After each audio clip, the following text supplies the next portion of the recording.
Welcome to true nine news.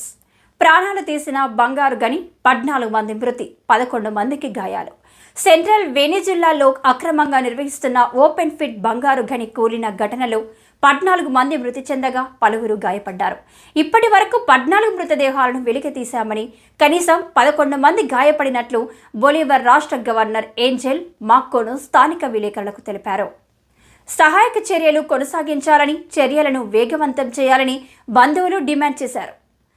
అంగోస్తోరా మున్సిపాలిటీలో మంగళవారం జరిగిన ఈ ప్రమాదంలో బుల్లలోక అనే పిలువబడే ఒక గనిలో గోడ కూలిపోయింది.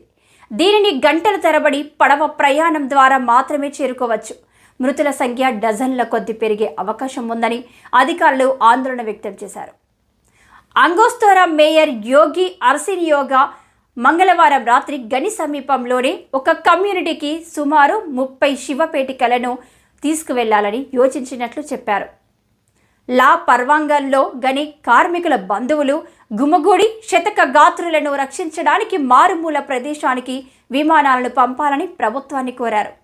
హెలికాప్టర్ల విమానాలు పంపి ప్రభుత్వం మనల్ని ఆదుకుంటుందా అని ఎదురుచూస్తున్నామని కూలిన ఘటనలో చిక్కుకున్న కుమార్తె తండ్రి కరీనా రియోస్ అన్నారు.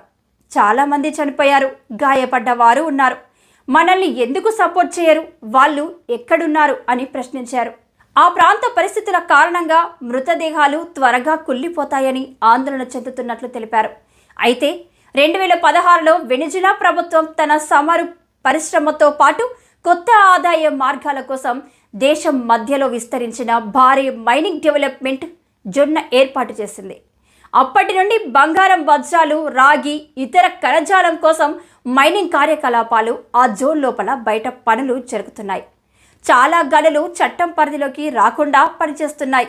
అవి సాధారణ వెనిజులా వాసులకు లాభదాయకమైన ఉద్యోగాలను అందిస్తాం. కానీ పరిస్థితులు చాలా దారుణంగా ఉన్నాయి. ఈ ప్రమాదంలో ప్రాణాలతో బయటపడిన 71 ఏళ్ల కార్లోస్ మార్కోను మాట్లాడుతూ, ఒక సహోదయాగి ప్రమాదకరంగా చనిపోవడం ఎవరు కోరుకోరు. మాలో కొందరు చనిపోయారు, కొంతమంది గాయపడ్డారు. చాలామంది చనిపోయిన డెడ్ బాడీలను బయటకు తీయలేదు. దీంతో అక్కడే సమాధి చేయబడ్డారు అని రోదిస్తూ చెప్పాడు.